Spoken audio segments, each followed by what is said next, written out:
Crypto market crash कर गई। Analyse करते हैं हुआ क्या है। देखा जाए तो 8 घंटे पहले $1 बिलियन ऑफ लॉन्गर लिक्विडेट हुए।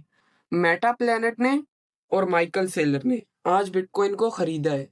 मार्केट के गिरने की वजह है सिर्फ गोल्ड। वो क्यों, आपको एक्सप्लेन करता हूँ।